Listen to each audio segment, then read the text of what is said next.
राम जन्मभूमि मंदिर अभियान के समय से जो प्रिंट मीडिया है उसको बहुत गौर से देख रहा हूं, खासकर हिंदी, और मैं ये कह सकता हूं कि ये किसी दबाव में नहीं हो रहा है। मीडिया में एक बहुत बड़ा हिस्सा मुसलमान विरोधी है।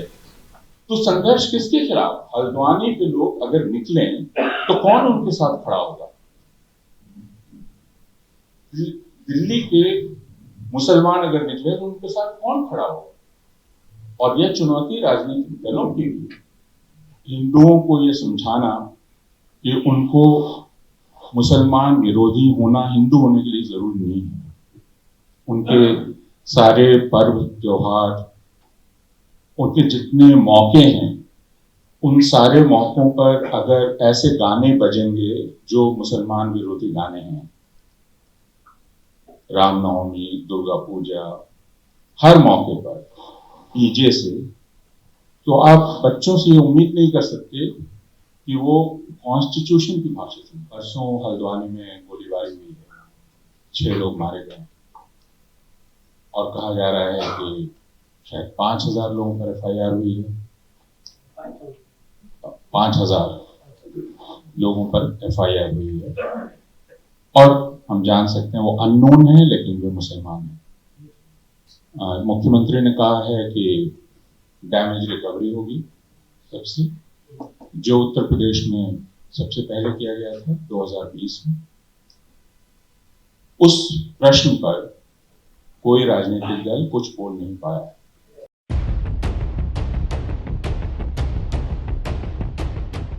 सबसे बड़ी चुनौती वह है, और जो पहले सत्र में समझ में आई कि जो सबसे बड़ा सवाल है उसको हमने छुआ नहीं, और वो सवाल है कि हिंदुस्तान में मुसलमानों की जगह क्या है और उनके बारे में कौन बात करेगा मुसलमानों को छोड़कर। परसों हल्द्वानी में गोलीबारी हुई है, 6 लोग मारे गए और कहा जा रहा है कि शायद 5000 लोगों पर FIR हुई है। 5000 लोगों पर FIR हुई है और हम जान सकते हैं वो अननोन है, लेकिन वे मुसलमान हैं। मुख्यमंत्री ने कहा है कि डैमेज रिकवरी होगी सबसे, जो उत्तर प्रदेश में सबसे पहले किया गया था 2020 में। उस प्रश्न पर कोई राजनीतिक दल कुछ बोल नहीं पाया। वे सारे मुसलमान कॉन्स्टिट्यूएंट्स हैं, वोट देंगे, धर्मनिरपेक्ष दलों को ही वोट देंगे, लेकिन धर्मनिरपेक्ष दल उनसे ये कहेंगे कि हम आपके बारे में नहीं बोल पाएंगे और आप जानते हैं क्यों नहीं बोल पाएंगे, लेकिन आप हमें वोट दीजिएगा। तो जिस डेमोस की बात प्रोफेसर देवी कर रहे थे, मैं पिछले कई वर्षों से ये सोचता रहा हूँ कि हिंदुस्तान की मुश्किल यह है कि उसका ये डेमोस टूट गया है और 2 बिल्कुल अलग जोन ऑफ सेंसिबिलिटीज खड़ी हो गई।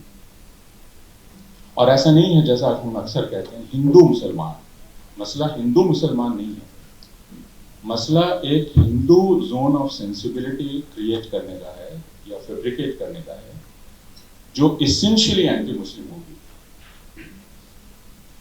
तो हम हिंदू मुसलमान जब कहते हैं दोनों को इक्वल प्लेन पर लाकर खड़ा करते हैं।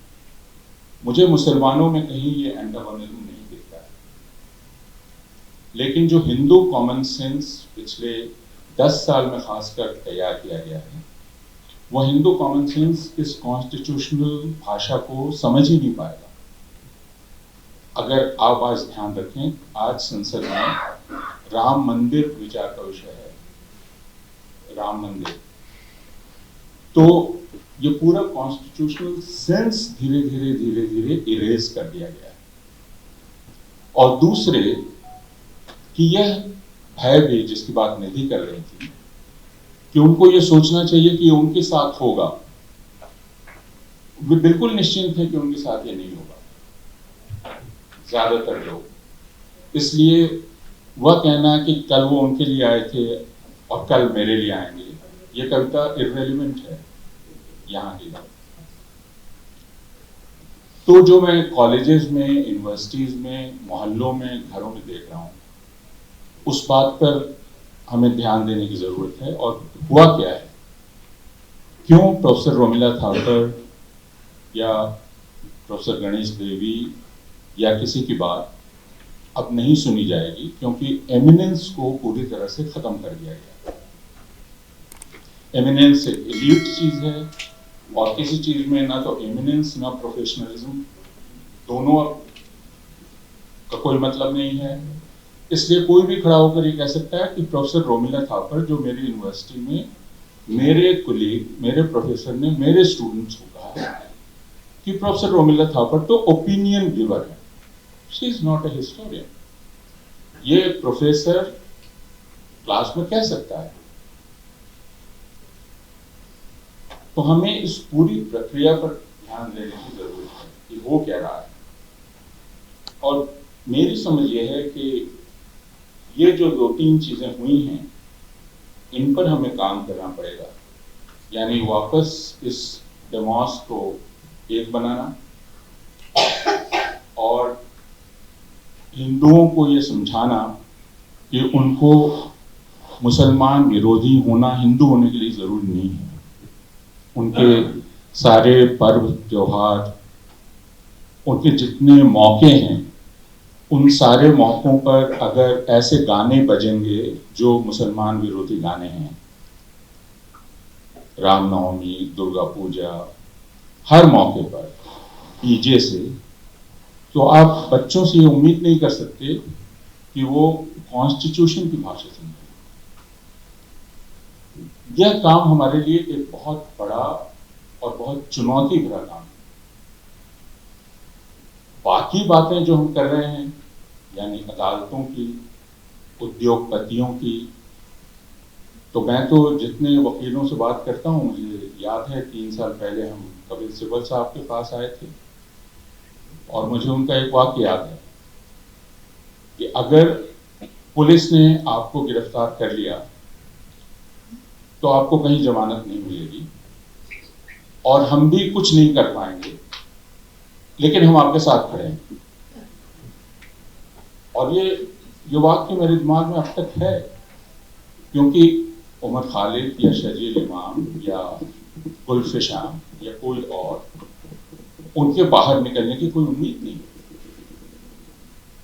इसलिए सवाल 2 हैं। जब हम टोटलिटेरियन स्टेट की बात करते हैं, तो ये टोटलिटेरियन स्टेट टोटलिटेरियन इसलिए है, और ये पहली बार, और इसलिए इसमें एक बड़े संघर्ष, और मैं फिर सॉरी प्रोफेसर देवी, मैं निराशाजनक भाषा में बात कर रहा हूं कि लोग बार बार इमरजेंसी का हवाला देते हैं। वह एकदम गलत तुलना है। एक दूसरे कि अभी क्यों कोई संयुक्त संघर्ष संभव नहीं है, क्योंकि एक तबके के संवैधानिक अधिकार को जब पूरी तरह से ध्वस्त कर दिया जाता है, दूसरे तबके को वो महसूस ही नहीं होता कि कुछ हो रहा है। तो संघर्ष किसके खिलाफ? हल्द्वानी के लोग अगर निकलें तो कौन उनके साथ खड़ा होगा?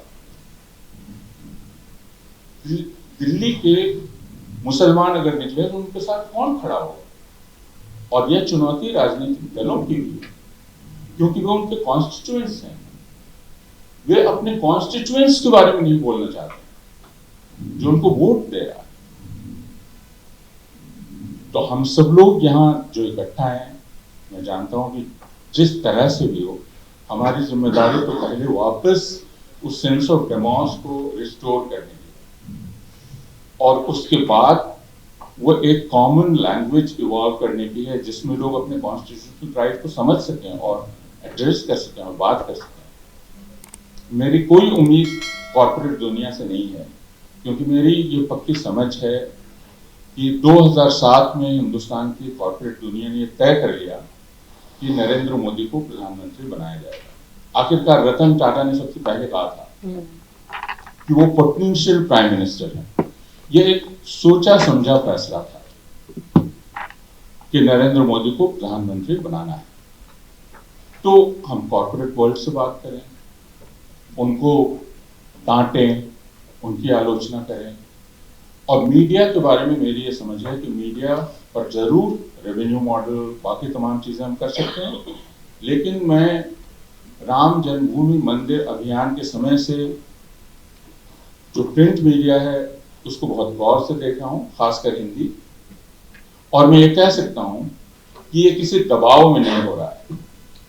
मीडिया में एक बहुत बड़ा हिस्सा मुसलमान विरोधी है, वॉलंटरीली है, और उसको इसमें बहुत मजा आ रहा है, इसलिए उससे हम बहुत उम्मीद नहीं कर सकते। तो इस पूरी निराशा में हम कहाँ रिसोर्सेज खोजेंगे उम्मीद के, यह देखने की जरूरत है।